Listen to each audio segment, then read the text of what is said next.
Hi, this is Kerby Anderson. You know, each day we take on the tough issues and provide a biblical perspective to them. The topics we cover are wide-ranging: apologetics, theology, prophecy, creation and evolution, intelligent design, marriage, family, child-rearing, the millennial generation, trends in society, politics, economics, business, religious liberty, the Constitution, public policy, foreign policy, military policy, tensions in the Middle East, abortion, homosexuality, pornography, sexual ethics, media, technology, history, and America's godly heritage.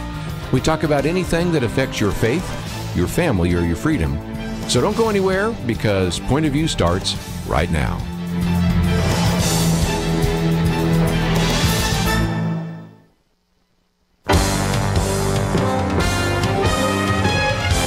Across America, live. This is Point of View.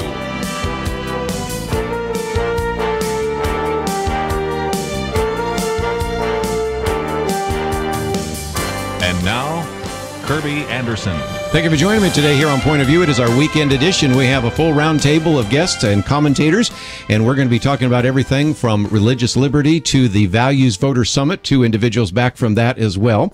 Life Chain is this Sunday, so we're going to be talking about that in just a few minutes, and then get into all sorts of issues in the news: the Ebola scare, the Secret Service, ISIS, and so much more. So around the round table, Penna Dexter, Kelly Shackelford, Debbie Georgatos, and Penna, I know this time we will not get all of this in, will we?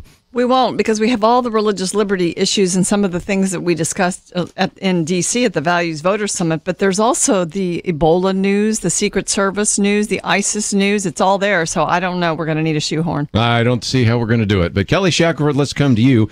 First of all, we certainly have pointed people to the first article there, defending another veterans memorial. And then you can download the book Undeniable, a survey of hostility to religion in America. A lot of things happening at Liberty Institute right now. Yeah, we one of the things we did at Value Voters was we released the new update of the book Undeniable, which this goes back to 2004 when we testified in front of the subcommittee on the Constitution in the U.S. Senate. And we had a number of our clients testify, a number of people testified about attacks on religious freedom. And all that Barry Lynn and his gang could say to try to, throw something into the works was, well, these are just isolated incidents. So the next thing we knew, we got a letter, and the only letter I've ever gotten in my life from Ted Kennedy and John Cornyn, about as opposite on the spectrum as you can imagine, saying, is this true? Are these just isolated incidents? That caused us to go and just collect all the cases around the country just to see. And when we did, we realized, oh my gosh, I don't think people realize how much is going on. We, about 3 years ago, decided to begin to update that every year. And what we're seeing now is the exponential explosion. I mean, for instance, it doubled from 2 years ago to a year ago. It's gone up again. We had 1,200 cases this time last year. Now there are 1,600.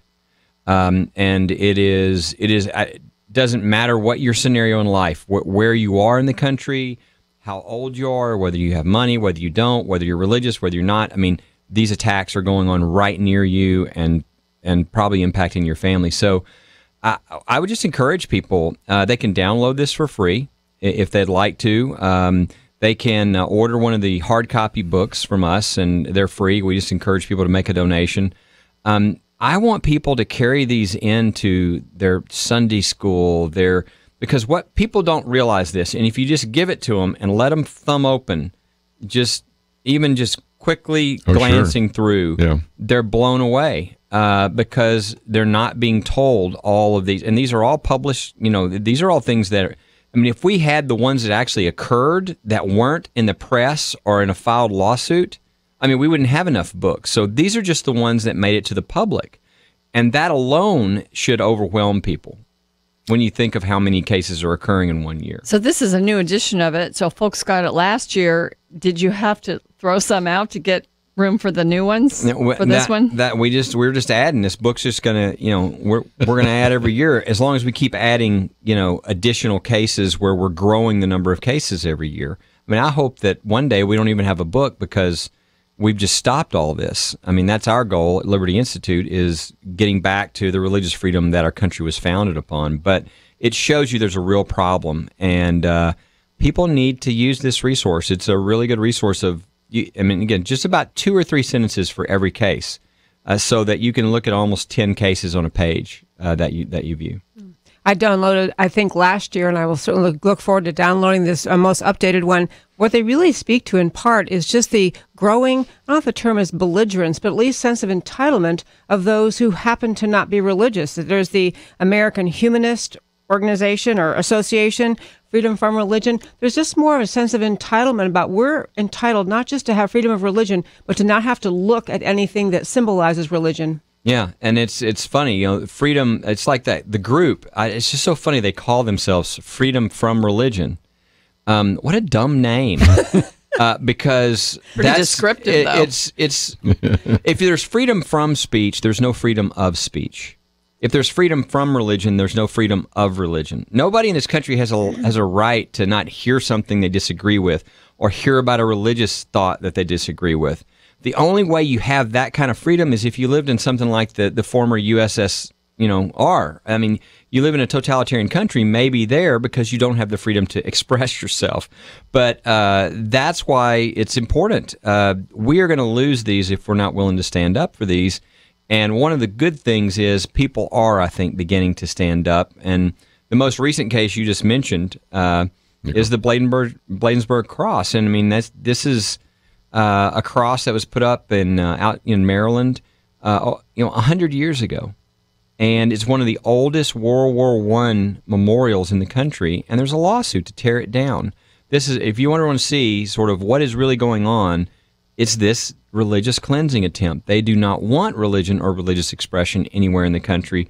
And the story of this cross is just so touching that anybody who looks at it would say, "How dare they go after?" This was put up. I mean, these were the moms of the first people who died in World War I that said, "I want to do something to remember my son."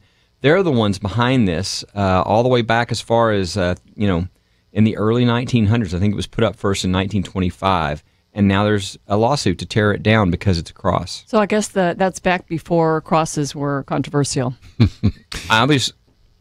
look at World War I all over the world. In World War II, you look at the memorials they left; they're all crosses. Yes, that's Arlington National Cemetery. Yeah, that's how they did things. But again, now in a country we're in now, there's a whole group of people that want to change that. They don't want America to have a religious heritage and a secular heritage, which we do. We have all kinds of things in our background. They want all the religious heritage and all the religious freedom and all the religious elements of any sort removed. And they want, people like, this show would not be on if they had their way, because you could have free speech with regard to your faith in your church and in your synagogue and in your home. But that's it. Not out in public, certainly not on the airwaves. And this is what they're after. That's why they want these crosses down that have been up for 100 years. Let me just mention as we go to a break here that we have a couple of connections that you might want to make. First of all, the article defending another Veterans Memorial. A little bit later, we'll open up the phones. Love to get some comments from those of you that have served in the armed forces and are very upset, as you always have been, about what has happened to many of these Veterans Memorials. And so far, Liberty Institute and other groups are winning all of those cases. But again, every time we turn around, it's one more of those memorials. Second of all, we have the web link to download The Undeniable, the Survey of Hostility to Religion in America. As you click on that, it will take you to Liberty Institute. There's a place where you can download, but I want to also call your attention to the section next to it that says Make a Gift, because, after all, we do need to support organizations that are doing that. So if you will not only download this, but also support them, we would greatly appreciate that. And don't forget Supreme Irony, your book as well. We've got all sorts of book authors here. Debbie Georgatos, Ladies Can We Talk, Supreme Irony.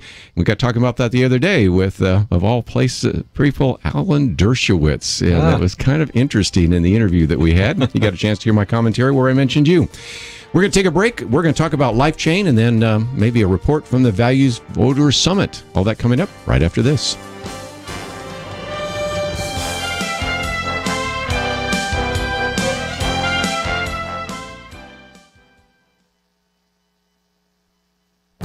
The Point of View Commentary with Kerby Anderson. Tim Butters recently wrote a story about why Stephen Jobs did not let his kids use iPhones and iPads. It illustrates why parents should think about whether they want to give this technology to their kids, especially at a young age. When the former CEO of Apple didn't give his kids some of his company's greatest products, we should pay attention. Stephen Jobs may have been a high-tech guru, but he was also a low-tech parent. Back in 2010, he said, quote, "We limit how much technology our kids use at home," unquote. He saw back then what we're seeing now. These handheld devices are extremely attractive and addicting, not only for adults, but also for kids. They can replace reading and study time. They can replace play, sports, and social interaction. Nick Bilton, in a recent New York Times article, recalls how he mentioned to Steve Jobs how much kids must have loved his Apple devices. He says he didn't expect Stephen Jobs to say that they hadn't even used them. He said, "I'm sure I responded with a gasp and dumbfounded silence. I'd imagined that the Jobs household was like a nerd's paradise, where the walls were giant touchscreens, the dining room was made from tiles of iPads, and iPods were handed out to guests like chocolates on a pillow." In the article, Nick Bilton goes on to say that he has met a number of technology chief executives and venture capitalists who say similar things. They strictly limit their child's screen time, often banning all gadgets on school nights. Steve Jobs and these other executives understood that they achieved their level of success in life not by spending countless hours on Facebook, Twitter, and Instagram. They didn't hone their skills playing Angry Birds or Call of Duty. These are lessons for parents. The man who developed and promoted Apple products, as well as men and women who work in technology, significantly limit the amount of time their kids spend with handheld devices. We should do the same. I'm Kerby Anderson, and that's my point of view.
You're listening to Point of View, your listener-supported source for truth. Back once again, if you'd like to join our conversation, we'll open up the phones in just a minute, 1-800-351-1212.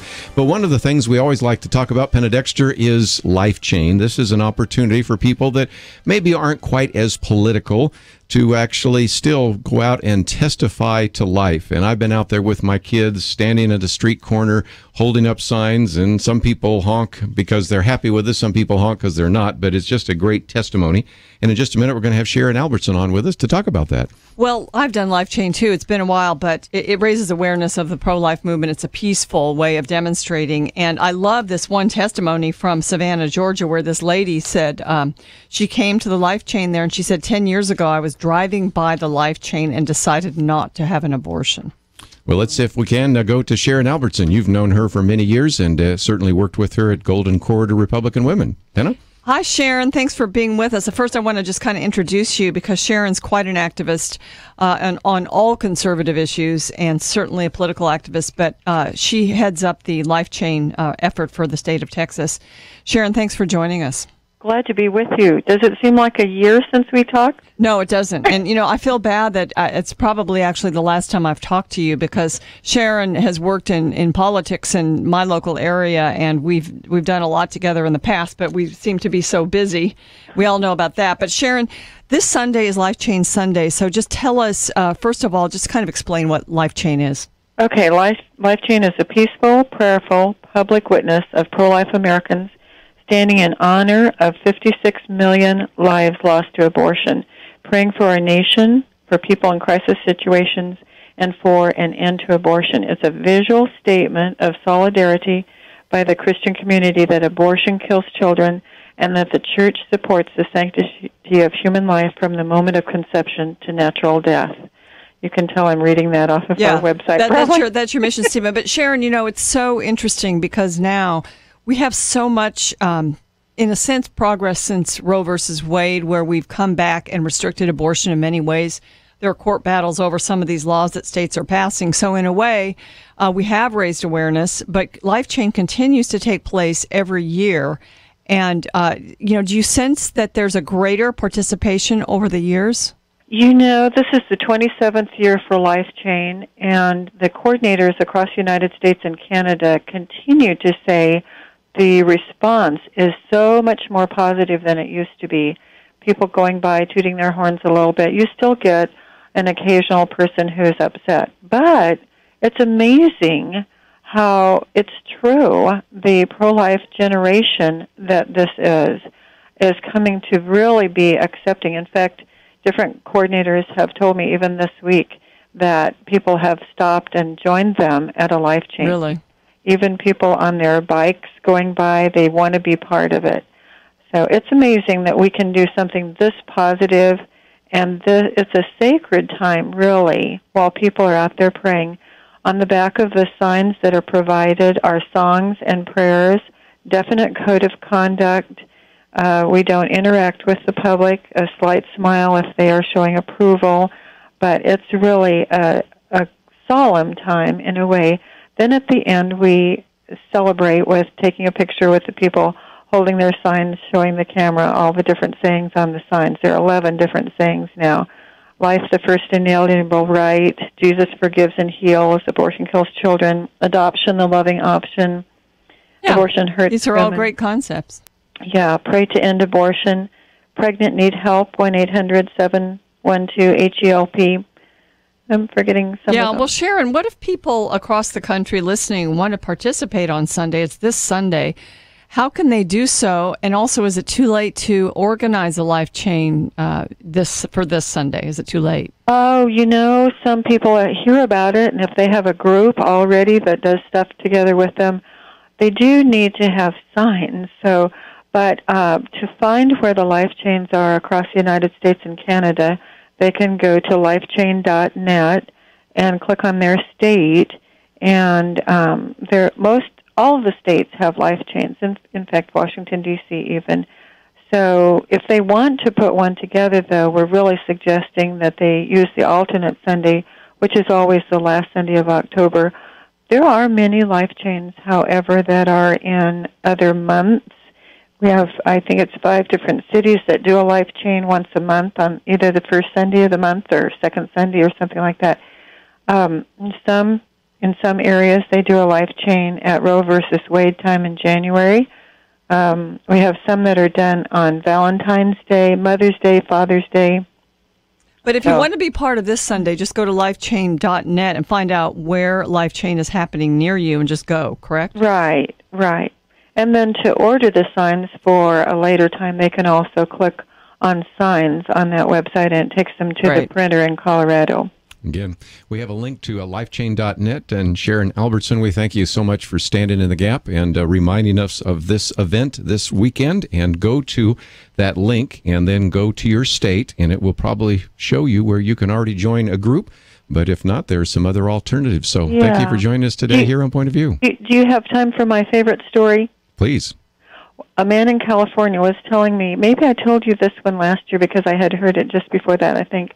He was standing holding a Life Chain sign, and a lady came up to him and said, I remember you were standing here 20 years ago. I was pregnant. I didn't know what I was going to do. Didn't have a job, not married. I thought abortion was my only choice. And after seeing your sign, I could not get the message on your sign out of my mind. And the next week then, I did not go for the abortion. And she turned then and said, this is my 20-year-old daughter that I would have aborted if you hadn't been here. And this is my new grandbaby. Thank you so much for being here.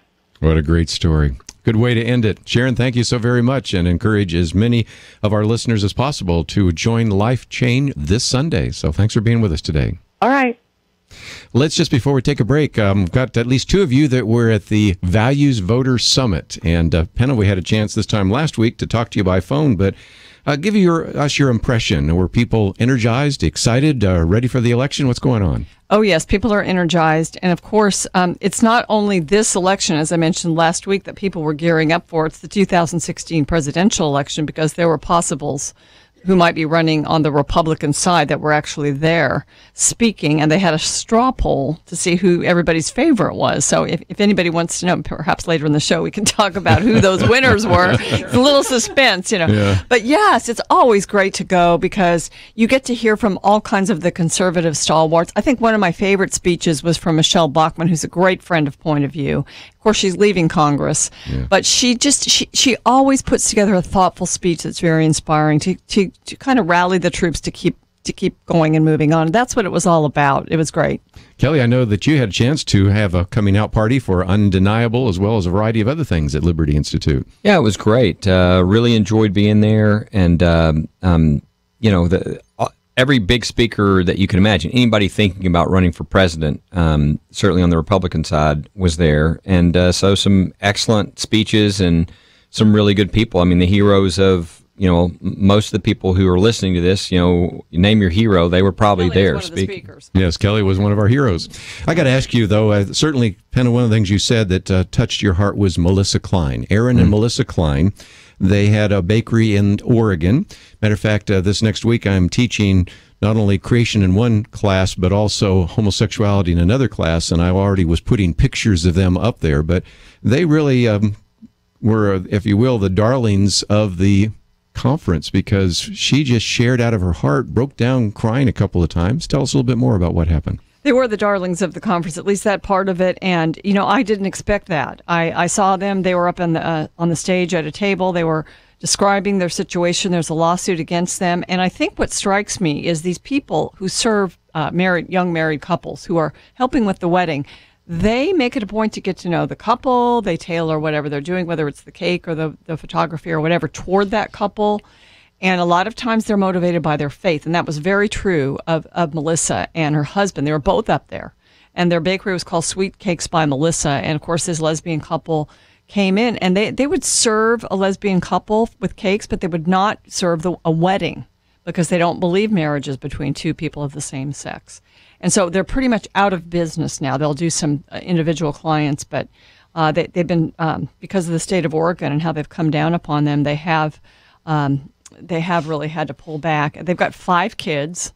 They're probably, they're very young and just an attractive couple who loves the Lord, wants to serve, and it's just a picture of what's happening to these wedding vendors all over the country.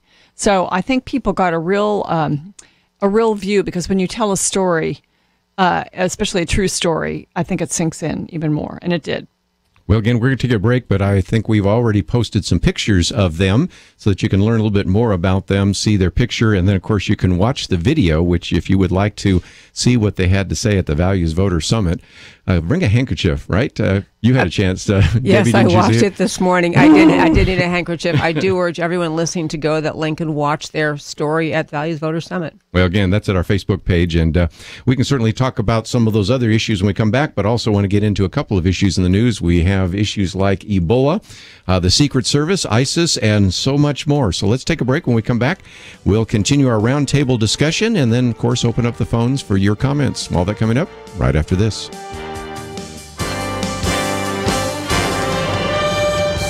You are listening to Point of View. For materials offered during the program, please write to Point of View, Post Office Box 30. That's Box 30, Dallas, Texas 75221, zip 75221. Or call our toll-free number, 1-800-347-5151. That's 1-800-347-5151. The opinions expressed on Point of View do not necessarily reflect the views of the management or staff of this station.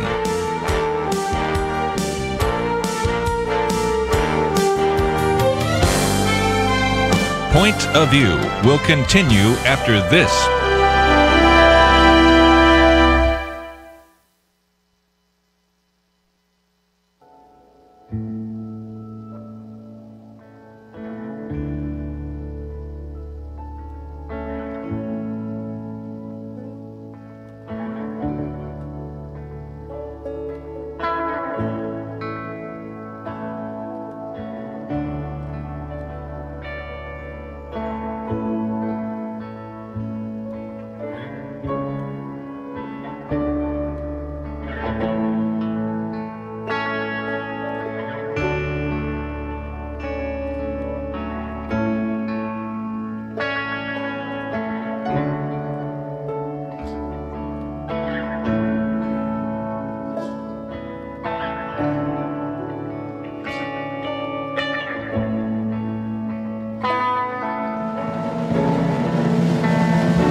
are listening to Point of View. The opinions expressed on Point of View do not necessarily reflect the views of the management or staff of this station. And now, here again is Kerby Anderson. Weekend edition. If you'd like to join our conversation at any point, 1-800-351-1212. Penna Dexter, Debbie Georgatos, as well as Kelly Shackelford. And we were talking about, in particular, this wonderful testimony by Aaron and Melissa Klein at the Values Voter Summit. For those of you that are not familiar, I think we've already kind of set the stage, and that is a very gracious couple. We've posted pictures of them. You can see what they're like. These are not angry people, very sweet people, just the opposite, but nevertheless declined to actually bake a cake for a lesbian couple. They have been sued, they've been harassed, they've been vandalized. They may pay a lot in damages. And Penna, let me come back to you, because as I watched some of the video and you were there, I was just hurt in my heart to see such a wonderful person put under that simply because of two lesbian women decided to make an issue out of something that did not have to be an issue. For regular listeners, people know, because I've been talking about it all summer, that my daughter got married this summer. And so as we went to get certain things, flowers, the dress, the people are so excited for you for having a wedding in your family. They can't wait. They want to hear about it afterwards. They want to see pictures. They know this is a life-changing moment, and that's the way the Kleins feel about their customers. And as you mentioned, Melissa gets down to everything. She wants to know everything about this couple, not just what kind of cake they want.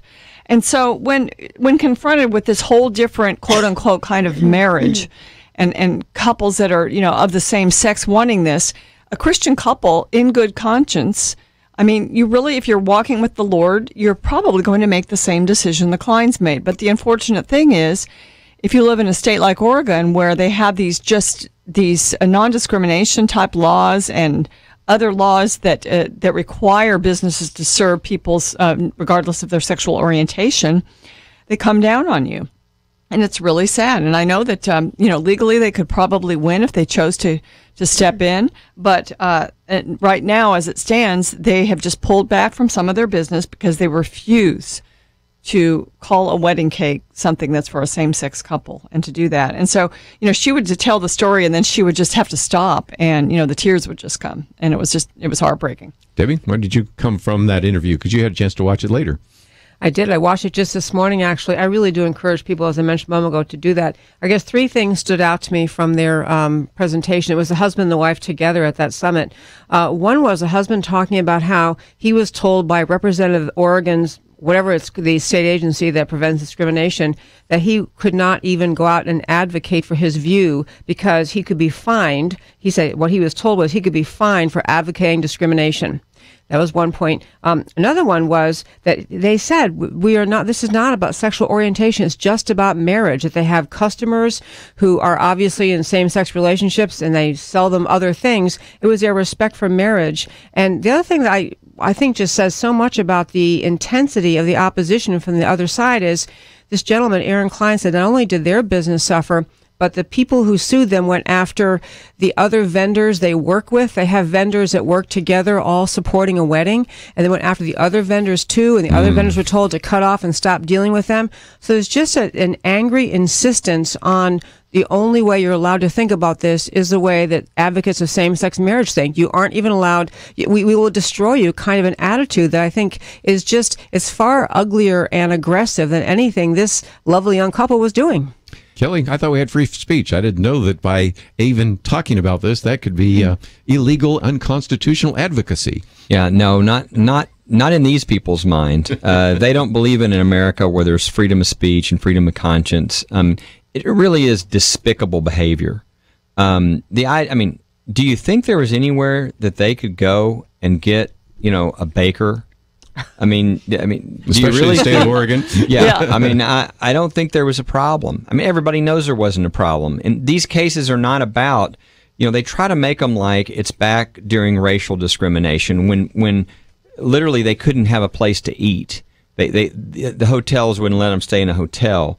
And it's a comparison that's pathetic because it's nowhere. It's not about that. This is about we're going to find anybody who has a different religious belief than we do, and then we're going to tell them, you either need to change your religious beliefs or we're going to destroy you. That goes against everything this country is about. I mean, it violates everything about why the founders came to this country, looking for religious freedom and freedom of conscience.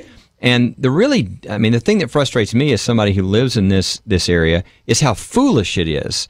Because if you want the government to have that power, they will have that power over you. And you want to go, you're a fool. You're asking the government, oh, I'll crush them. Now the government can crush you for what you believe. Yes. And so it's really a dumb thing to do. I want to say one other thing about this value voters, because I think one of the things when you see this couple crying, we had a breakfast there. We had 4 or 5 of our clients there. Sure. And one of the things you see in this is these people feel very alone when they go through these things. Yes. And for them to be able to come together, and for those who are believers to be around them and to actually support them and lift them up, it's very touching to them, because part of them going through this and making the decision to stand is really having to feel like you're alone at times. You're not. I mean, there's millions and millions of people. In fact, most of the country totally understands and supports that. But you feel very alone because you're the only one going through the lawsuit and everything else. Same thing happened in our breakfast. We had a number of our clients, including Sergeant Monk, who was there. We had Pastor DeBerry, who's, their church was really discriminated against. This is a black pastor out of Mississippi. And what was interesting is, we barely mentioned Sergeant Monk. And before I could get to the next, thing I was going to say, the whole crowd was standing up and giving him a standing ovation. Wow. And I could tell he was really moved by that, because he never sees that. No. These are heroes that are out there in the field standing for the civil liberties of every American, but they're having to do it fairly alone. So that's part of what you see when you see the emotion of some of these individuals. To mention a quick point, I was talking to a friend yesterday who basically said, well, if I had a bakery, I would bake a cake for anyone who asked. And I was going to say, it's a very different question to substitute your judgment and think, well, if I owned a bakery, what would I do? Versus, what is it the law should punish or allow? Right. And it's a really important thing thinking about these cases. It's not, no one's saying in Oregon you can't bake a cake for a same-sex couple.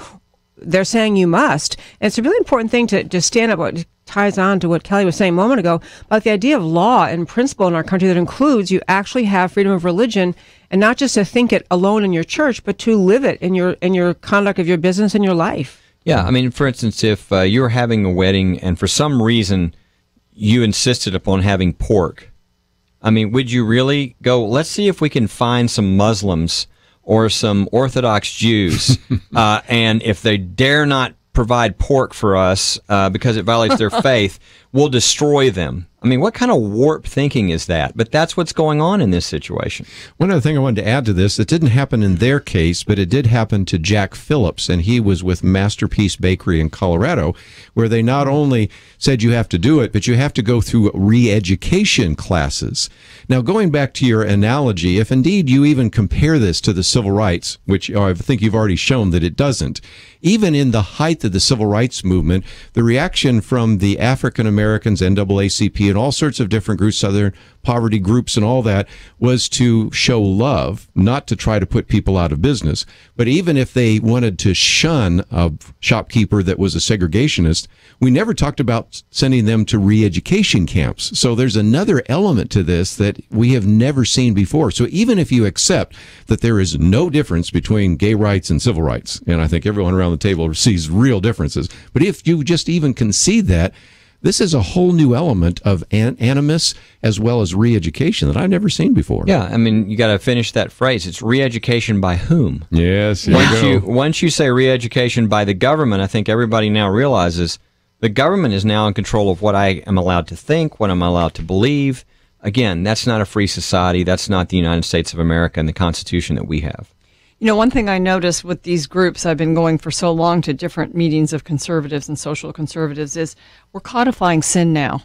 And we are forcing these laws upon various states and on the nation. And so we lose when that starts happening, we lose our religious liberty. So religious liberty is becoming a bigger and bigger component when pro-family people get together, because it's really the biggest problem that's hitting families across the nation. And it speaks to people, even people who are not pro-life, who don't care what kind of, sexual orientation you are, but they do care about that freedom. That's what America's all about, and we're losing it. Going to take a break, and when we come back, the Ebola scare and CDC, what is happening there, what's the next step, and whether or not there need to be some changes in some of our policies. We've posted a couple of articles that I think would be of help to you and of interest. One about the country of Liberia is planning to prosecute the man who brought the Ebola virus to this country, as well as even some past articles about trying to change the rules on quarantine. Those happened during this administration. We'll talk about that right after this.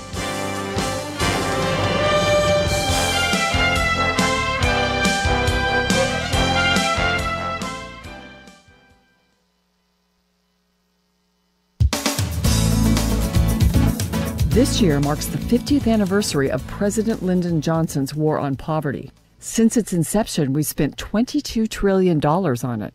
Last year alone, we spent $943 billion on federal and state welfare programs. And what do we have to show for it? The U.S. Census Bureau recently released its annual report on the poverty rate. It shows that there's really no change. Around 14% of Americans are still poor.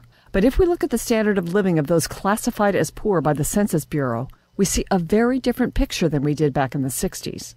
The Heritage Foundation's premier poverty expert, Robert Rector, points out that census counts a family as poor if its income falls below specified thresholds.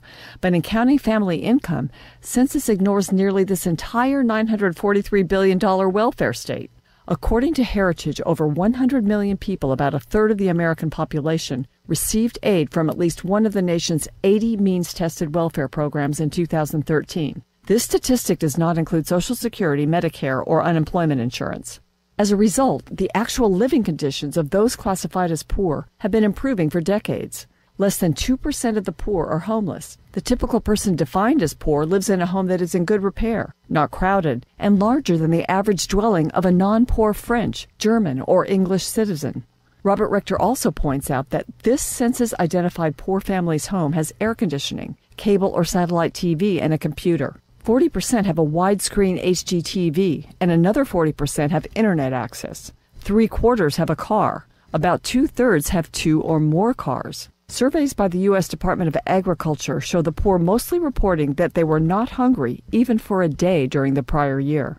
It's good that Americans are not suffering from deprivation the way they were decades ago, but this is not because more people are providing better lives for themselves and their families.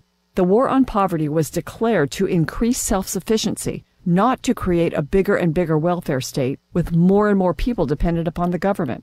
President Johnson declared that the war on poverty would shrink the welfare rolls. It hasn't happened. So is the war on poverty a failure because the poverty rate is virtually unchanged? Or is it a success because poverty isn't nearly as terrible as it was before these programs began? It's a failure. Its programs have discouraged work and penalized marriage. Heritage's Robert Rector writes, when the war on poverty began, 7% of children were born outside marriage. Today, 42% of children are. And children in single-parent homes are more than 5 times as likely to be poor. For poverty fighting, we need more marriage and less welfare. For Point of View, I'm Penna Dexter.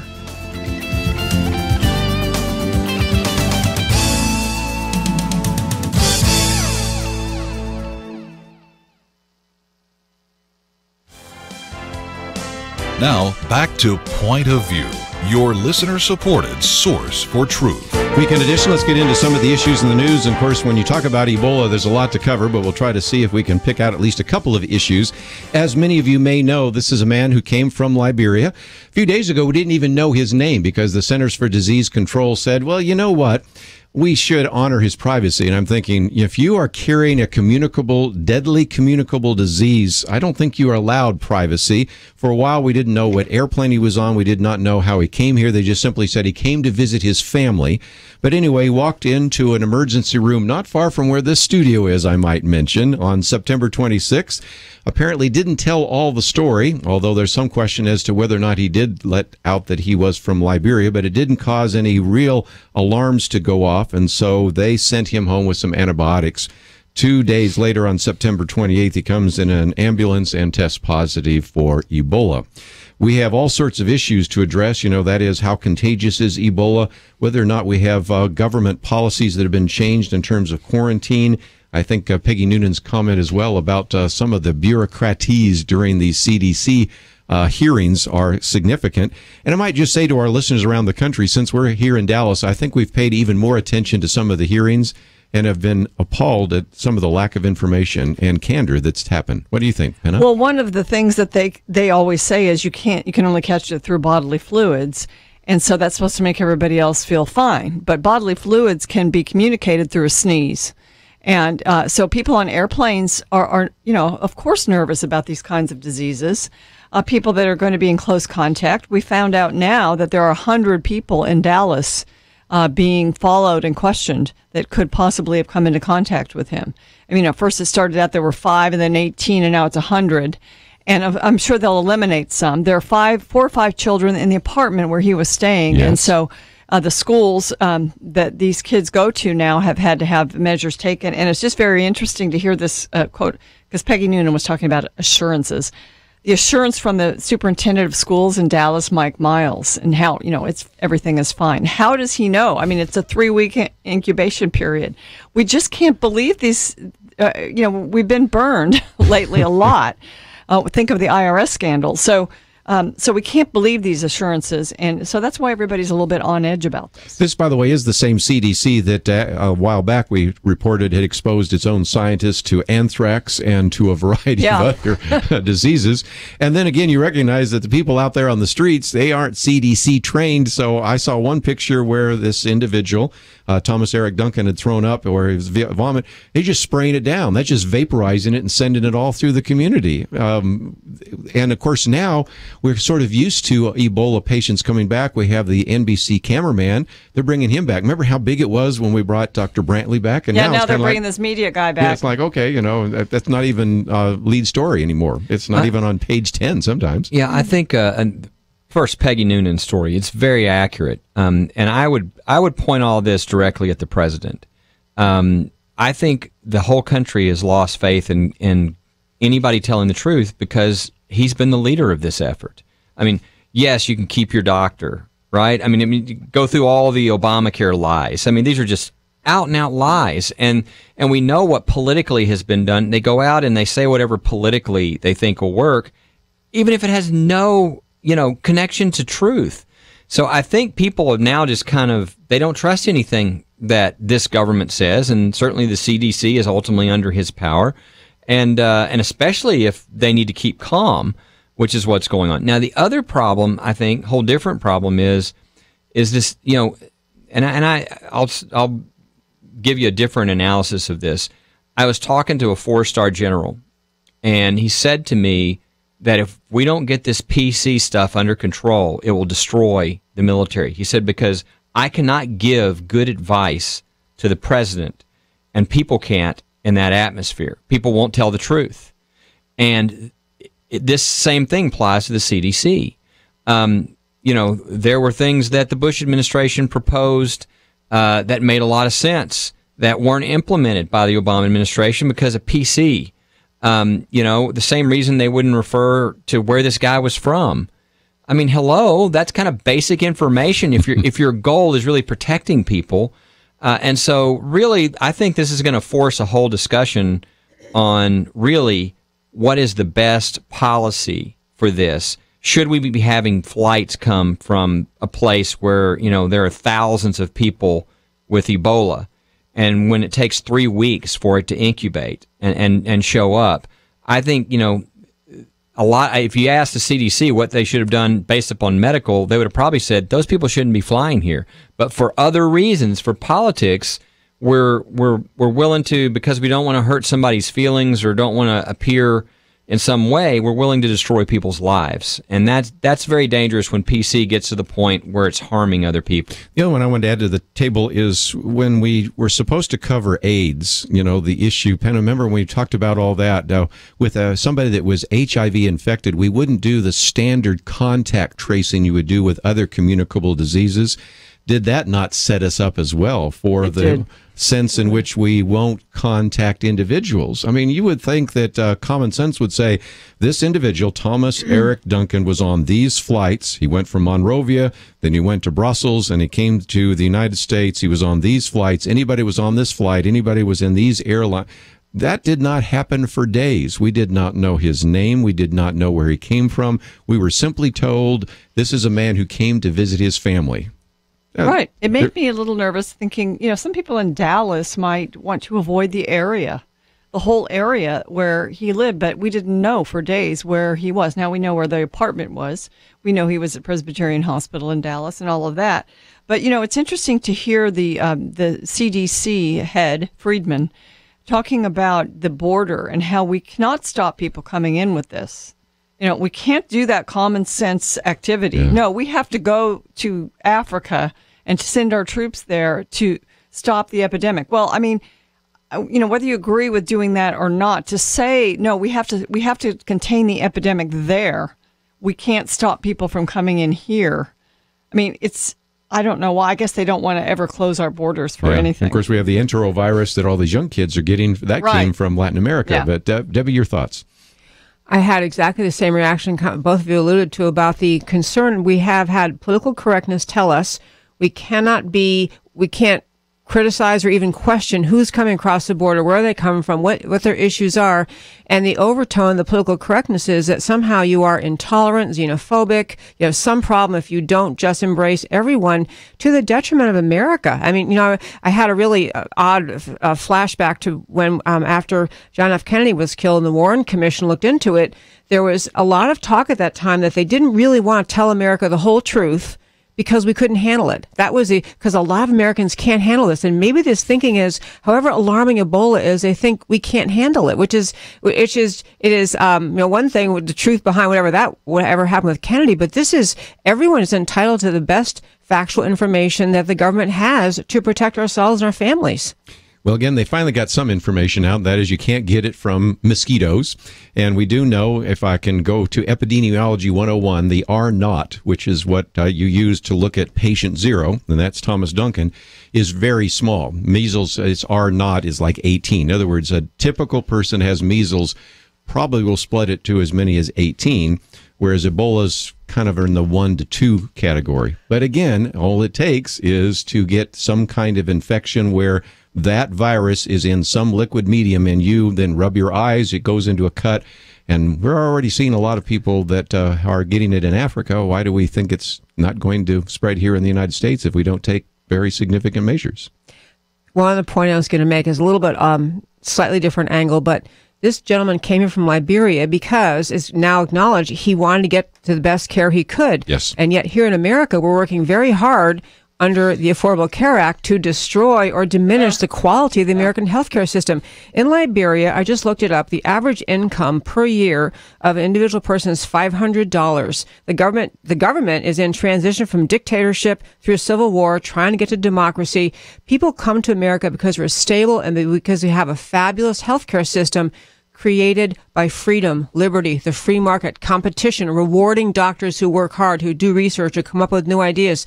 All of that built America's healthcare system is why this gentleman wanted to come here. And so we should be very vigilant in not letting the healthcare system be picked apart by government or squashed or diminished by government control over the healthcare system. Yeah, I heard driving over here, I heard a comment by a liberal commentator that said, well, the good news of all this is we have Obamacare to take people who will get sick from the Ebola. I was like, is this a joke? We're going to take a break, and if you'd like to join us, 1-800-351-1212. Across the nation, this is Point of View. For materials offered during the broadcast, please write to Point of View, Post Office Box 30. That's Box 30, Dallas, Texas 75221. Zip 75221. Or call our toll-free number 1-800-347-5151. Point of View will continue after this. Point of View is produced by Point of View Ministries and is supported by your generous tax-deductible contributions. I just thank God for y'all. I listen to you every day, truly. I wanted to thank y'all for everything you do each day to inform Christian families and our community about the things we can do, and just the way you're so informative. I listen to you daily and love you guys and appreciate you so much. God bless you, Kerby, for keeping this show so on track and for the decades of wonderful help to this nation that Point of View has been. We're all big fans of your work, and we pray that God will just prosper it. As a Christian, over the years that I've followed this program, I am constantly challenged to be on guard and to evaluate what's going on. And if for no other reason, to protect the caliber and the truth of your programming, I need to participate and to back your program financially to ensure that the truth stays out there for people to hear, to view, and to be a part of.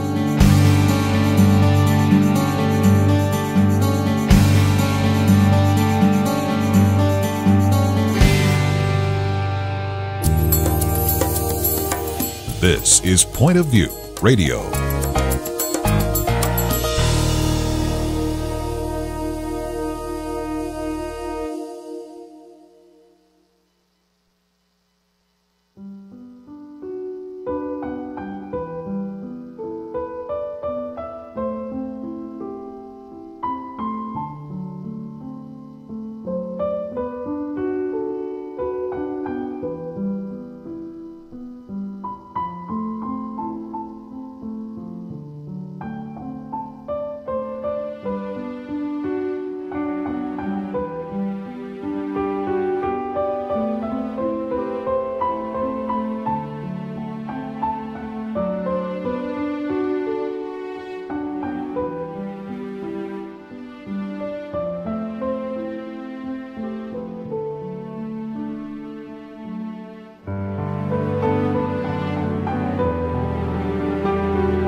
Hi, this is Kerby Anderson. You know, each day we take on the tough issues and provide a biblical perspective to them. The topics we cover are wide-ranging.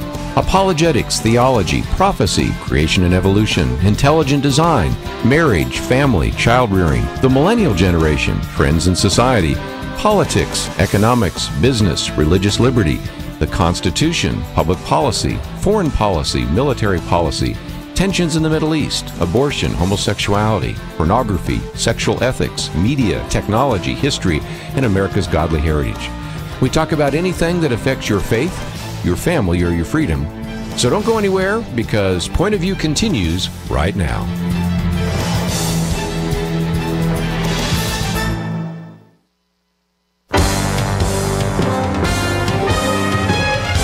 Across America, live. This is Point of View.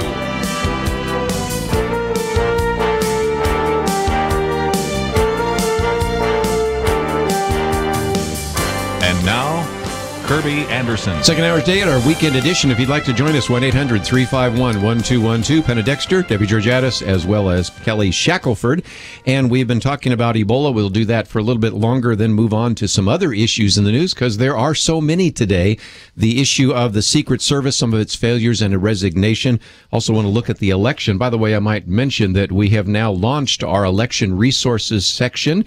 Pray, organize, and vote. The POV election resources are on our website. You can find some great resources, voter guides, all sorts of audio, video, different articles, the piece by Kelly Shackelford, whether or not churches can pass out voter guides, a place where you can make sure that you are registered to vote. Do you realize, according to George Barna, there are 14% of Americans think they are registered to vote when they're not. So this is something we want you to check on today. If you think you aren't registered, maybe you moved and didn't check on that particular issue, that's something to do. For some of you, you can register right up to Election Day. For example, where we're broadcasting from today in Texas, you have till Monday. And so very important to pay attention to all those issues. But let's take a phone call left over from the last hour here. We'll go to Arizona first. Beata, thank you for calling today. Well, hi, good afternoon. Thank you for having me. I was just listening to you guys regarding the discussion on the Ebola virus. And I have to agree with you. We have the right to our Constitution for life and liberty and the pursuit of happiness, and I just don't see that by saying to everyone, welcome, come to our borders, infect us, please. We like to be sick. Yes. So I think politically being correct has nothing to do with the disease and a virus. It doesn't pick a particular person and say, oh, you're going to get it just because you have blue eyes or just because we don't like you. It just hits someone, and to be so negligent and allow those people to come to anywhere, whether it's this country or another country, is absolutely blatantly ridiculous.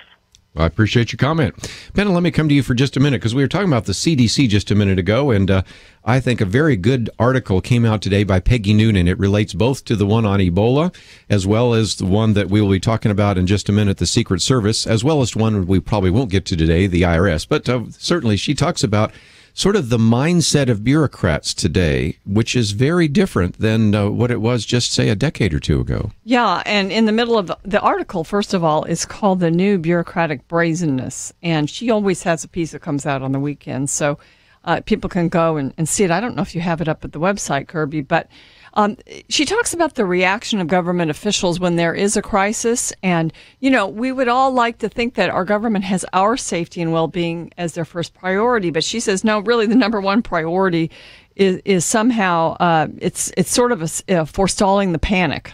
So that's what, you know, you hear all these agencies make these pronouncements now to keep us from being afraid. But we should be a little bit afraid and on edge, because we can't really trust their truthfulness.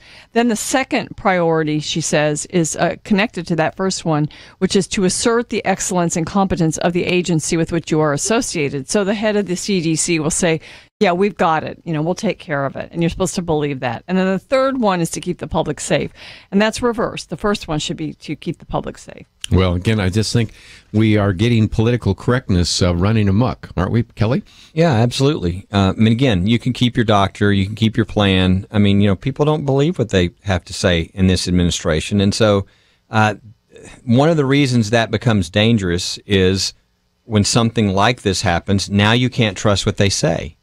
When we're in foreign policy and we need to say something that they know they can count on our word, people people in other countries don't think they can count on what we have to say. I mean, that truth deficit really does come, to roost in all kinds of other ways. And this is one of those ways. At a time when you really do need to trust that they're telling you the truth, people don't. And it's well deserved that they don't. When I went to Georgetown University, you're a Georgetown graduate as well, I remember that Ronald Reagan had just won election, and I was talking to some of friends in my church that were in the bureaucracy, and they were saying there's some people that are really scared because Ronald Reagan is coming into office because they weren't sure if he was going to close things down. And I contrast that to some of the last comments by Peggy Noonan where she talks about Lois Lerner and the IRS. Here's an individual that planted a question, actually told a number of lies, then took the Fifth Amendment, then somehow lost all the emails and stonewalled and retired at $100,000 a year. Well, if you're a bureaucrat, you're going to have to say, if this is what happens to anybody that obviously was guilty, then I really don't have to care what the president thinks. I don't have to care what the public thinks. I don't have to care what Congress thinks. That is the sense. Peggy Noonan's article is brilliant. I agree with Penna, and it does really, she recounts how she reacted to listening to the CDC, and she said, I think I'm thinking like everybody else. I don't believe this. I don't believe this person. I don't know if you want to talk about the proposed quarantine or not. Yes, that's something that's very important because most people aren't unaware of the fact that we were going to implement some things which might have prevented this. Well, that plus, as political correctness that got in the way. Back in President Bush's time, there was, or in 2010, the Obama administration got rid of a Bush-era proposal to enact quarantine regulations. Essentially, they would have had travelers coming to the U.S. required to submit some information before boarding a ship or a flight. The idea being weeding out people coming from areas where there's a problem with contagion. And what was so amazing, speaking of political correctness, the American Civil Liberties Union weighed in and said they object to the potential privacy right violations under the proposal that it invades these people's privacy, even if they're coming from an area with known challenges like pandemic flus, infectious tuberculosis. I won't read them all. But the idea of it was, even back then, the CDC in 2008 was saying we need to update our quarantine regulations. This final rule is an important step. But all that got squashed. The CDC then said it was needed and later said, never mind about that. Yeah. And that was just simply because of, remember the SARS epidemic and then some other pandemic issues. So I think the Bush administration rightly said maybe we need to implement these rules, but instead these got pushed aside, partially because that was seen as xenophobic or racist or something like that, right? Yes, and I'll jump at one other point, Kerby, I mentioned on a different break, but that quote by Rahm Emanuel that says, don't let a good crisis go to waste. I want to alert our listeners and everyone to think about this. Everyone's attention's on Ebola, and we are rightfully concerned. Who knows what they're doing, what executive orders President Obama is writing on immigration, or 1,000 other things while we're all distracted. Because I do think there is a crisis mentality that the liberal side tends to take advantage of and pursue things, perhaps even more ardent regulation of the healthcare system. Any other comments, Kelly? Well, no, not really. I mean, I think it's PC. I mean, and I think everybody knows it's all PC. I mean, the CDC, should be about pure health, science. What do you do? If you want to save Americans' lives in this situation, what do you do? Well, I think everybody knows it's not what they're doing. I mean, we would not be having flights coming in from West Africa right now. We would be checking on some of these things. I mean, so that's the thing that's very disturbing is that their job is, pretty simple in this case, yet everybody knows that they're not even fulfilling that purpose. I used to give a message every once in a while, the death of common sense. I think we have some new examples of that right now. Let's take a break. We come back, we'll take some more phone calls. I see some of you do want to talk about Ebola, but we'll also get into the Secret Service issue because that is one more issue that illustrates, again, what's happening in our government right now. We'll talk about that and talk with you right after this.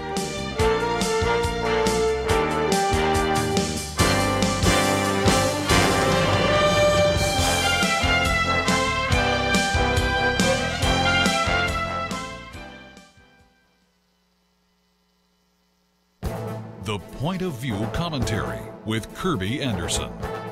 Tim Butters recently wrote a story about why Stephen Jobs did not let his kids use iPhones and iPads. It illustrates why parents should think about whether they want to give this technology to their kids, especially at a young age.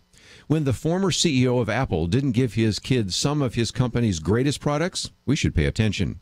Stephen Jobs may have been a high-tech guru, but he was also a low-tech parent. Back in 2010, he said, quote, "We limit how much technology our kids use at home," unquote.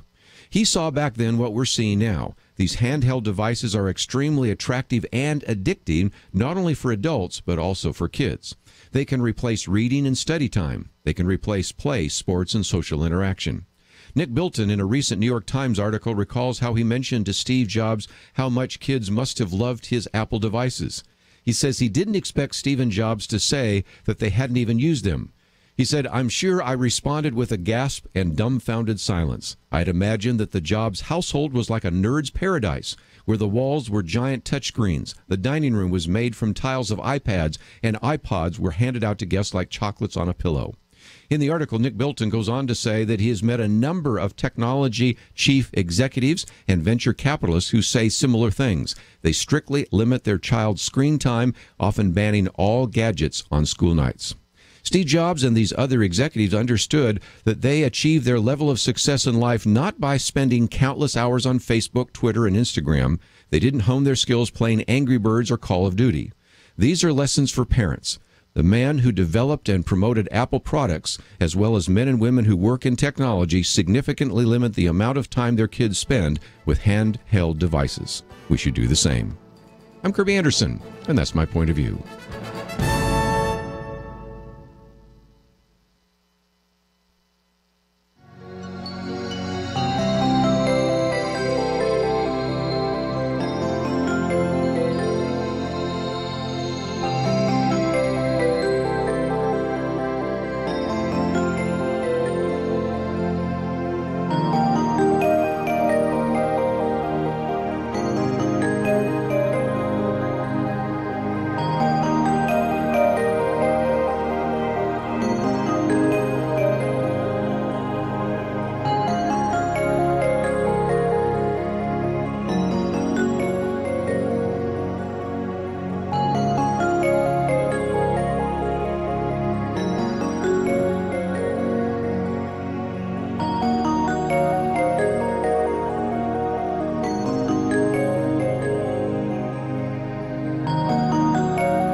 You're listening to Point of View, your listener-supported source for truth.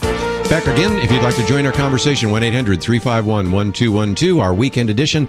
Let's go to Georgia, WLPG. Brian, thank you for joining our conversation today. Thank you for having me on today, Kerby.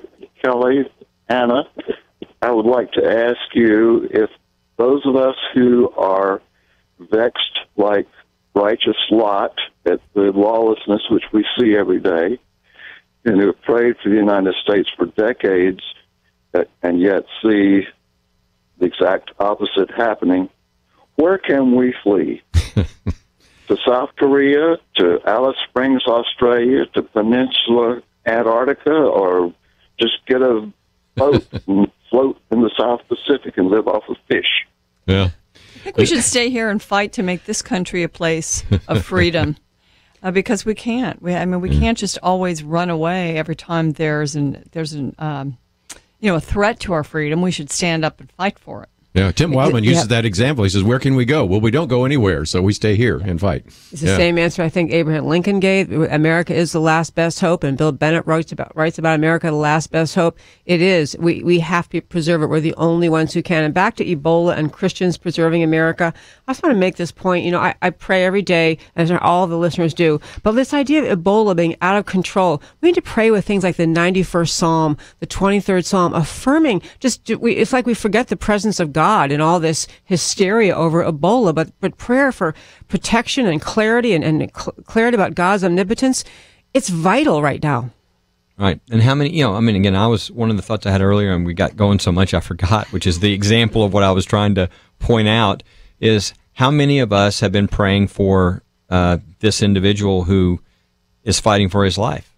Yeah. I actually got convicted about that this morning. That I should pray for him because he's facing arrest in Liberia because he lied on his form for getting on the plane. I'm sure the president will just keep him here and never send him back. But he's so sick right now, and you know he could die and not even face arrest. And for the others that he is no doubt infected. I'm sure we'll hear others. So I think a very good point. Yeah, and I heard the clip today of the president of Liberia and her comment. And what was shocking was they asked her, she said something to the effect of that for him to get on that plane and come to America was incredibly, selfish and unconscionable. And our government won't say that. It's our people. The CDC doesn't say that. And I mean, it's interesting how, somebody from another country has to say, look at what you've done and all these lives you put at risk when we're in the PC world here and nobody is saying that type of thing. Well, I think it says a lot about where we are. Let's talk about some action items. One is we do have an election coming up, don't we, Kelly? And it does seem to me that some questions need to be asked about do you support quarantine? What do you think needs to happen? And more importantly, to the Senate, because we just talked about the fact that the CDC needs some help. And now if we can talk about the fact that we have a new Secret Service director. Who controls the Senate over the next 2 years is going to determine who sits on the Supreme Court, possibly, certainly who will be in the federal judiciary, and who will replace some of these individuals in the bureaucracy. And it seems to me that this battle for the U.S. Senate is an important one, don't you think? Well, it's huge. And what you just did is what the Republican Party as a whole is showing complete incompetence in doing, which is, if you look at these elections all the way back for many, many decades, the only way that the Republicans win is if they nationalize the elections. In other words, there's a theme to all these Senate races, which there clearly is. I mean, for instance, Obama has, when he took over, he had the Democrats had one of the 13 federal courts of appeals. Now they have 9. And the next 2 years will decide how many more, people who are way off the reservation, get appointed. That's one. The idea that, here's a message, incompetence and our national security, whether you're talking about ISIS and how we've handled that, whether you're talking about Ebola or whatever. But you know what? We can't have incompetence when it comes to our national security. If you want to keep the current approach, then don't elect, the Republicans to the Senate. If you'd like to stop this, then elect them, and there's now a stopgap to what's going on. That's a message, right? That would be the type of message you could do. It would be national. It would affect all those Senate races, but they're not doing that. And it's just, if you're looking at this and going, what is the job of the Republican Party? That this is kind of their job, and they're not doing it. So these will come down to individual races. And usually the Democrats do much better with that because they'll bring home the bacon. And so they're risking what should be a pretty wide landslide. And there are some polls that say the Republicans are going to pick up 7 Senate seats or whatever. That's what the most recent ones say. But I'm very skeptical because I think they've mishandled it. And it's all going to be about turnout. And turnout is not based upon negative. Turnout is based upon positive, on voting for something that you want done, not, let's just be quiet. Let's be quiet and kind of, stall out the rest of the time and sneak we'll win over the game. Finish line. Yeah, that doesn't work. It's not going to work. One of the articles posted, by the way, is Senate control rests on a few hundred votes, and that actually is a statement by Michelle Obama. But whether you're Michelle Obama or Kelly Shackelford, you recognize that in a couple of these races, and I'm thinking right now, North Carolina, Kay Hagan, and I'm thinking Kansas, Pat Roberts, the incumbents. Those are so close that I think a few hundred votes will determine who actually controls the United States Senate. Yeah, I agree with Kelly in the sense that the Republican Party has not articulated a good reform agenda. They're hoping to win on the anti-Obama. And in 2010, it was the anti-Obama that ushered in a lot of Republicans into the House. But the House has tried to do what it was elected to do, and guess what? Everything lands on Harry Reid's desk, and nothing gets voted on in the United States Senate. So if the Republicans can actually squeak by and gain control of the Senate, perhaps they will articulate a national agenda for the presidential election. Now, there's less than a month left, and I think some of these national issues should be brought up by the Republican Party. We talked about this a lot at the Values Voters Summit. It was brought up by various speakers that we really do need this. I'm fairly optimistic, and I think some of the polls are even getting a little bit better for the Republicans now because President Obama is showing himself to be so incompetent. But you can't coast forever on that. You need some positives, especially Obamacare. It's still unpopular. They're not talking about it. And it's going to hit some more people. Some more policies are going to get canceled. Premiums are rising. We're all facing the problems with it. And so, to get a reform agenda, to get some ideas for health care that are free market out there. I mean, Congress has passed some, but we don't hear about it. It needs to start being talked about. I agree. Everything has just been said. I will say I read something happen this week I couldn't believe. I heard one thing Nancy Pelosi said that I agreed with, which was if the Republicans take over in this after this most recent election, in this upcoming election in the Senate, that we may just face a Democrat president and Democrat governed Congress in 2016 because her reason was because their policies are great. My thinking is because just what we're talking about, the timidity in the Republican Party to take stands. People are outraged about immigration. They're outraged about amnesty. They want to hear a party speak up and say, yes, amnesty is a bad thing. We're going to follow the law. We're going to have secure borders. They want to hear leaders speak up against Obamacare to keep reminding people, look at your president lied to you. He said if you like your insurance, you could keep it. He said if you liked your doctor, you could keep it, but they don't do it. The timidity there, I'm afraid, I think the Republicans are going to retake the Senate. That's how most of the calculations come out. But if they just continue this timid, no leadership, no bold colors, no clarity, they don't give people anything to jump up and stand for, either in these elections and certainly in 2016. So I urge, it's not too late in any of these races in the next 4 weeks for every Republican, every conservative to say, I stand for full repeal. I will fight for your right to have a doctor-patient centered healthcare system. I'll stand up for a strong border. I'll stand up for a secure border. I'll stand up against amnesty because John Boehner, again, just this week acknowledged as soon as the elections are over, he's going to let amnesty happen. So we need leadership in the Republican Party, clear, conservative, strong leadership.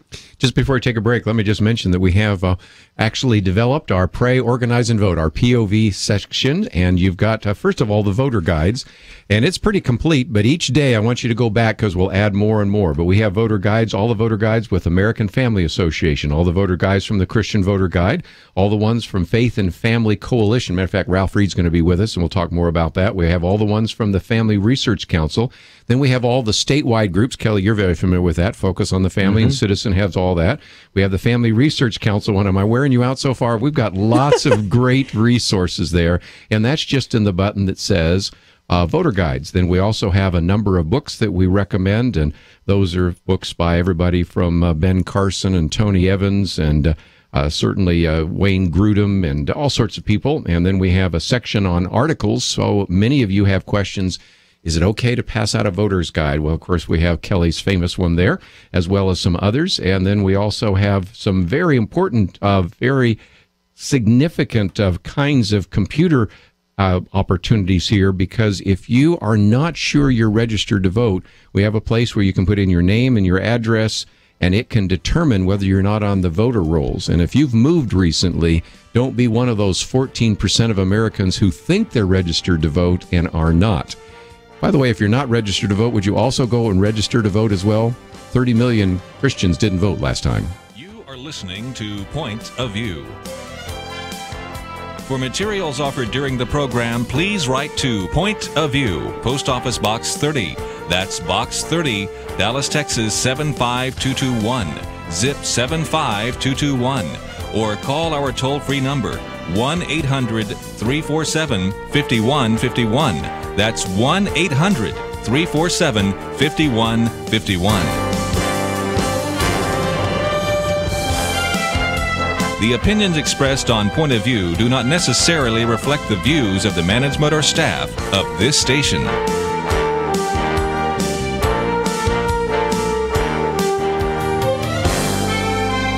Point of View will continue after this.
You're listening to Point of View. The opinions expressed on Point of View do not necessarily reflect the views of the management or staff of this station. And now, here again is Kerby Anderson. Final half hour. If you'd like to join our conversation, 1-800-351-1212. Weekend edition, Penna Dexter, Debbie Georgatos, as well as Kelly Shackelford. Kelly, you generated some questions about the Republican Party since you have been in some of those events and have certainly helped craft some of the platforms. I think you can certainly answer some of these questions. So let's go first to Anna, listening on the Good News Network in Georgia. Anna, you're on. Yes, I kind of even hate to ask this question, but the whole discussion has been so illogical of what the Republicans are not doing. I can't help but think, could there be blackmail involved or people on the take? I mean, that's a terrible question. I think if you think of the last election, the Aiken comments, in other words, you had some Republican candidates who sort of stuck their foot in their mouth, and they felt like it kind of sprayed all the Republican candidates. And so they think that the way to go is to not say anything. Mm-hmm. And if you don't say anything, then you don't get in trouble. And they're like, look, the other side is doing really bad. We're just going to run out the clock. We're going to hold the ball, and we're going to win. And it's a foolish way to, everybody who's watched basketball knows that approach is not a really good approach. Even before they put the shot clock in, it really, you can't ever, if you all you play is defense, you're never going to really win. You've got to be on offense. And if you ever wanted the test of that, it was the re-election of President Obama. I'm telling you, more people in this country, I think, thought that Romney was going to win, not because they were pro-Romney, but they thought the anti-Obama move. You don't win elections by being anti. You've got to be for the side has to be for your person, because otherwise what will happen is, for instance, like in that election I'm talking about, how many tens of millions of evangelicals didn't go vote? I mean, it was a huge drop-off from even the election before, That's 4 true. years earlier. Mm-hmm. You've got to be for the person. And so there needs to be an agenda. There needs to be a theme. And so, Anna, the answer to Anna's question is, it does seem really illogical. It's fear. Fear makes you do really illogical things. And they think that if they just don't say anything, then the other side's hurting itself and they're going to win. And even if they do win a lot of seats, they will win less seats than they would have if they would have done it the right way. Let me ask you one question before we get to the rest of our panelists. She talks about being on the take. In one sense, you've got to recognize that some of these candidates have big supporters. And you know as well as I do that there's a tension in the Republican Party between the establishment and the grassroots. And if, a big donor's an establishment person says, look, I just really don't want you to talk about abortion. And I really, then, of course, all the pro-life people say, well, I don't, to me, the point I always try to make is politics is as much about intensity as it is about money.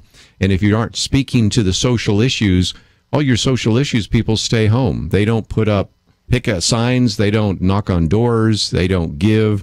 And so is it also possible that some of the Republican Party sort of been, if you will, bought off? Well, I think that's the way in other things. In this case, it's totally unnecessary, because I'm not saying that what these Senate candidates who are Republicans need to do is go out and talk about even, abortion. And I mean, I think they're foolish if they don't talk about religious freedom in light of Hobby Lobby and the fact that the U.S. Senate, every single Democrat voted to strip away the religious freedoms protections we have in the country. I mean, I think that would be smart, but I think if you just look at it from even a safe message, but a message that really resonates right now, it is incompetency and national security.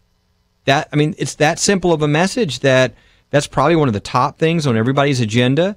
They're looking at ISIS. A situation which, now Panetta's even saying that the president caused that situation. So this is not, Republicans saying this.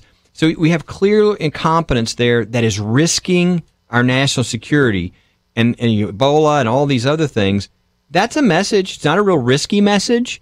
It's a message that resonates and said, if you'd like a change from the current approach, then really you need to send this message. It would work. So I think it's fear, but it really, we're not even talking about something that's very risky. It's just a matter of coming together with a message that unites all those Republican Senate candidates, that will give them the positive push, because the negative push is never alone enough to really do what you could do if you had the positive. The fact that all of Obama's incompetency across the world is coming to light is a gift to the Republicans, because before, I think the Republican establishment was almost trying to be Democrat light on a lot of things, and not put those differences into sharp relief. And we cannot out-Democrat Democrats. We can't out-liberal the Democrats. So now the Democrats cannot out-national security the Republicans. The Republicans win on national security. So they should be talking about it in every Senate election across the country. When you go back to 2010, I mean, it was sort of a reaction to Obama. We had the Tea Party and all of that. But you only get one chance at that. And then you have to start being positive, I think, about your elections. But there was a united message, right? It was there. It was Obamacare. Yeah, it was Obamacare. There was a united message. Yeah. What's the united message right now? I think everybody's talking about Arkansas and North Carolina and Kansas and Colorado and all these states, but nobody's talking about the united message, which is real incompetence on behalf of the Republican Party. And a positive way of saying that, I agree with both their points, but a positive way is you rarely hear President Obama or any Democrat speak of simply the love of America, the goodness of America, the exceptionalism of America, and Americans.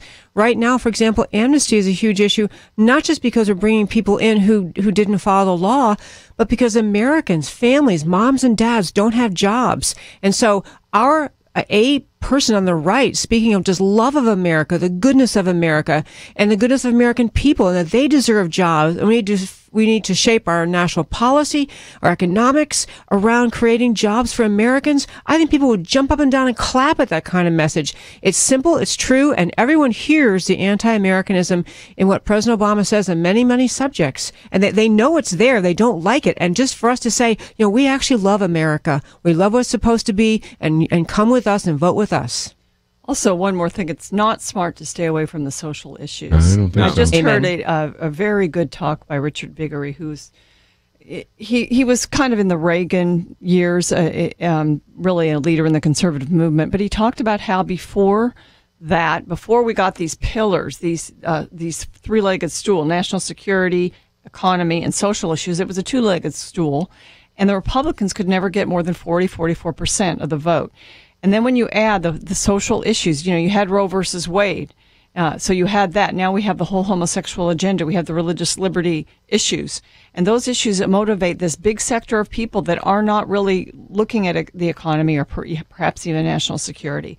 So you add that and you have a very, very strong majority. But you have to talk about all of them.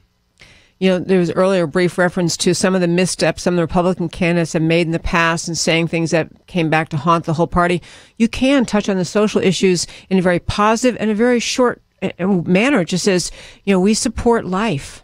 Yeah. We support mothers and babies, and we support traditional marriage, a man and a woman. Done. You don't have to go into a 10-minute scriptural diatribe, which turns some people off. That's what we stand for. That's what America is. I think people would respond to that. We get blathering too long. We add too many points, and then somebody says something that goes off track. Yeah, well, Marjorie Dannenfelser was sitting in that chair last week, and she said, matter of fact, in the New York Times, give your answer and then shut up. Because, don't elaborate, because that gets you in trouble. Let's take one more phone call, because all sorts of people are reacting to Kelly's comment about the Republican Party. And Dwayne, I think you've got a few comments, so go for it. Yeah, I just want to say that it is very confusing to me, too, why the Republicans will not speak about these issues.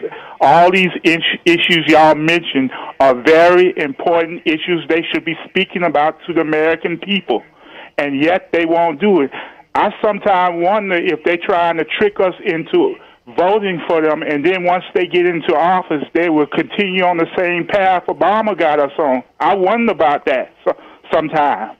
Well, I think you got to wonder, and that may be, I suspect you're African American. I think there are a lot of African Americans say, well, okay, I've been voting for the Democrats. I'm willing to try the Republicans, but if there's no difference, if it's Tweedledum and Tweedledee, why bother? So Kelly, you got to give people a reason to change their decision making and to vote for you. They're not just going to vote for you because they don't like the other guy that well. Negative campaigning really just causes people to not vote for either candidate sometimes. Right, and there's just an extra power to a united effort. You know, whether it was Gingrich's contract with America, but if you're voting and it's not just that one person says he's going to do such and such better than his opponent, but there's this whole group of people that are about to be elected, and here's what they're going to do, and it's something you care about, that's powerful. And that's what's missed out if you don't provide that uniting theme with all of these Senate races that are going on. Now, you know, again, you could make it a lot of things, but I mean, even judges. This is the next 2 years is going to be, you know, advice and consent of the Senate. These judges are appointed for life. This is about the future of our judiciary as well. Going to take a break. Come back with more right after this.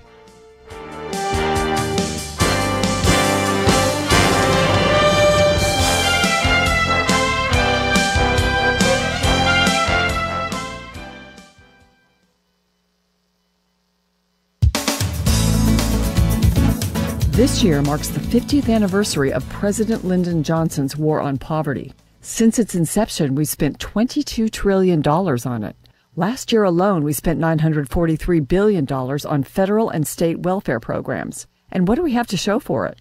The U.S. Census Bureau recently released its annual report on the poverty rate. It shows that there's really no change. Around 14% of Americans are still poor. But if we look at the standard of living of those classified as poor by the Census Bureau, we see a very different picture than we did back in the 60s. The Heritage Foundation's premier poverty expert, Robert Rector, points out that census counts a family as poor if its income falls below specified thresholds. But in counting family income, census ignores nearly this entire $943 billion welfare state.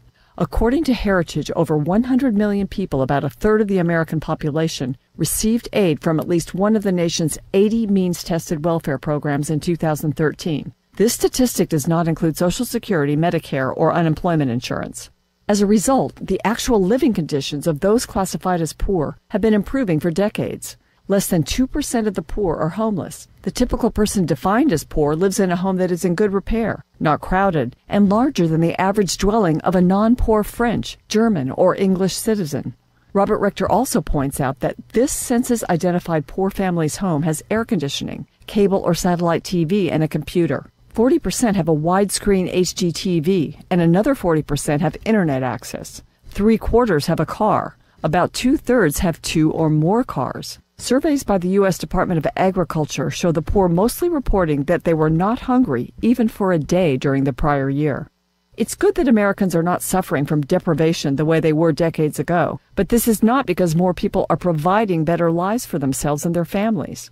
The war on poverty was declared to increase self-sufficiency, not to create a bigger and bigger welfare state with more and more people dependent upon the government. President Johnson declared that the war on poverty would shrink the welfare rolls. It hasn't happened. So is the war on poverty a failure because the poverty rate is virtually unchanged? Or is it a success because poverty isn't nearly as terrible as it was before these programs began? It's a failure. Its programs have discouraged work and penalized marriage. Heritage's Robert Rector writes, when the war on poverty began, 7% of children were born outside marriage. Today, 42% of children are. And children in single-parent homes are more than 5 times as likely to be poor. For poverty fighting, we need more marriage and less welfare. For Point of View, I'm Penna Dexter.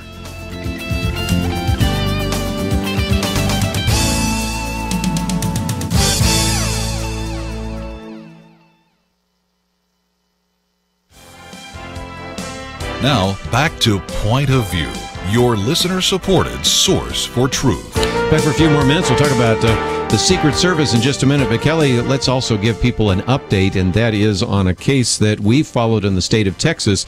But even last week in our roundtable here, talked about how important this particular law and now the case could be for other states around the country. Explain a little bit more, if you might. This is something that Texas did that a number of states are doing, which is passing regulations on abortion clinics to require that they at least have the same sort of standards or protections as any other ambulatory surgical center would have. And, of course, the pro-abortionists filed a lawsuit again, showing that they're really not about the safety of the women. They're about continuing to do abortions. And they had gotten a judge, an Austin judge, federal judge, to issue, an injunction saying, I'm not going to allow this law to go into effect at this point. Well, while, what you do then is you issue a stay of a ruling or something, and that puts everything on hold while you go through the lawsuit. Well, so a stay was put on the law that says the law is not going into effect, because if the law went into effect, the fear is that a number of these clinics would close down because they can't meet medical standards. That's right. Yeah. And so what the Federal Court of Appeals just decided yesterday was that they were not issuing the stay. They overruled that and said, for the most part, and in the important parts we're talking about here, they said that, look, just number one, there was no evidence to show that there's any extra, burden. But if there is, it's because we're bringing them up to code to meet what every other ambulatory surgical center would be. And so if it's a good purpose, there's nothing wrong with requiring medical standards. And so they, allegedly, we'll see now in Texas, a number of these clinics that were not meeting medical standards will be closing down. They'll be closing because they need, in order for them to be profitable, evidently, they have to have lower medical standards than any other place you would have any other, ambulatory surgical center. So that tells you a lot right there, that by having the same standards as everybody else, a lot of them have to close down. But that's the ruling yesterday, which is we still don't know what the final ruling on the merits is going to be, but this is what's going to happen in the short term. Penna, you've written on that. Tell us a little bit more about some of these issues. What the reaction of the pro-abortion people tells me is who really cares about women, and it's not them. Yeah. Because if they did, they would want good conditions for people who are having abortions. But they don't. They just want as many abortion clinics open as possible, no matter whether they meet the standards or not. Mm-hmm. So it's very revealing. Next week I'm going to have a day when I host, and some of the guests I'm having on are the folks that are making this movie about the Gosnell Clinic in Philadelphia. Mm-hmm. These people didn't, when they got into making this movie, they did not get or understand how bad it was.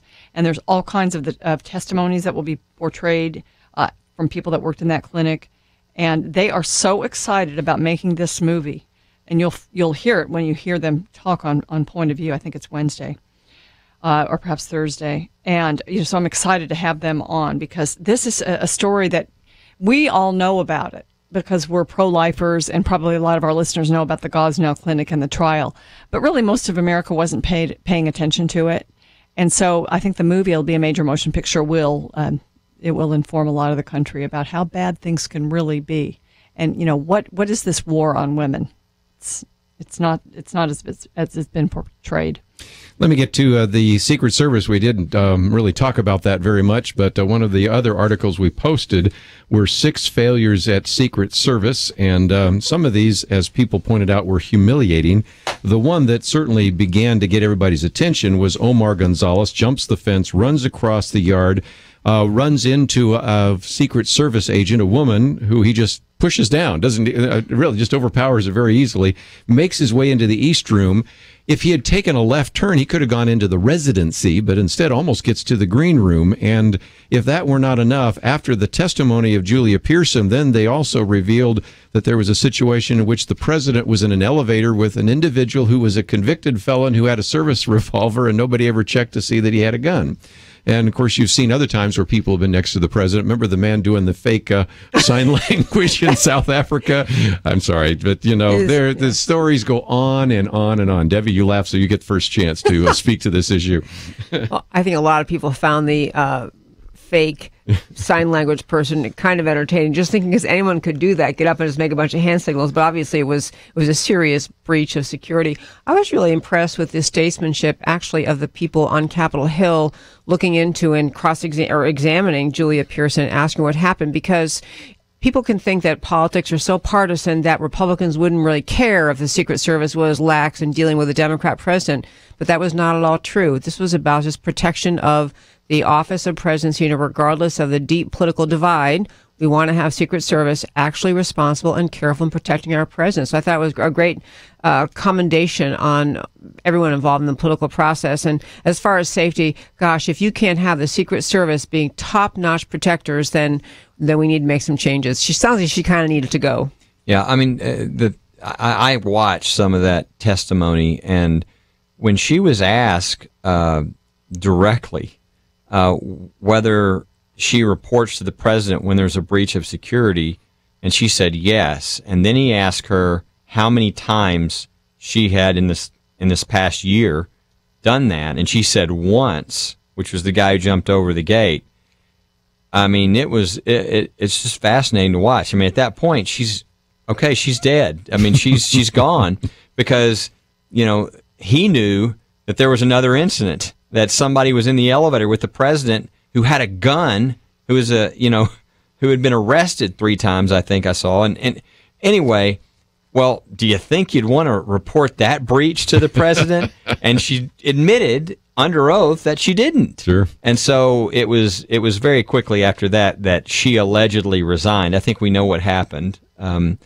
She resigned with someone else's help, and that's what should have happened. But again, you know, there have been a lot of embarrassing things happening with the Secret Service, and that just should never happen. Sure. I mean, the prostitutes and all the other stories that have come out in the past years, it didn't used to be that way.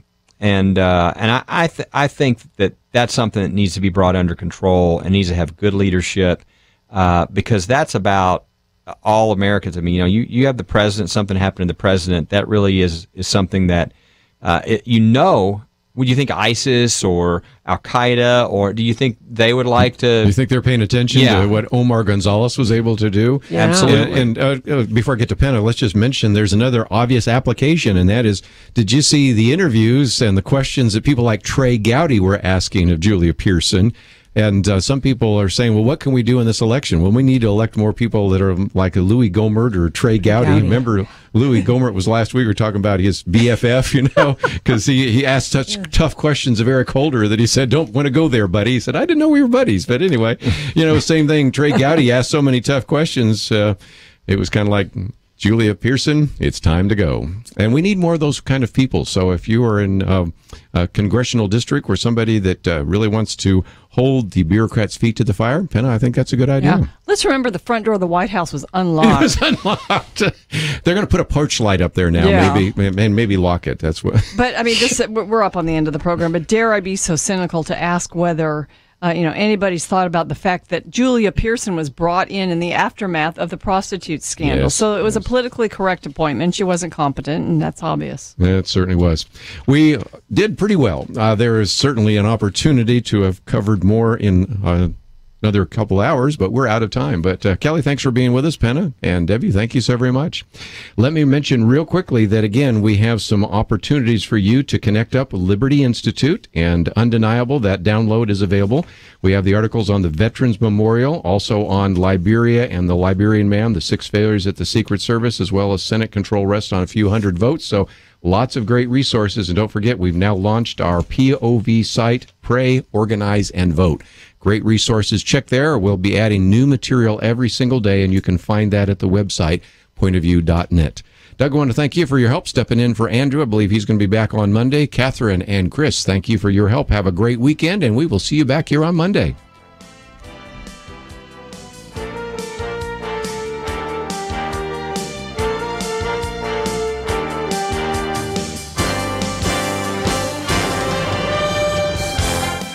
You have been listening to Point of View. For materials offered on the program, please write to Point of View, Post Office Box 30. That's Box 30, Dallas, Texas 75221. Zip 75221. Or call our toll-free number, 1-800-347-5151. That's 1-800-347-5151. Point of View is produced by Point of View Ministries and is supported by your generous tax-deductible contributions.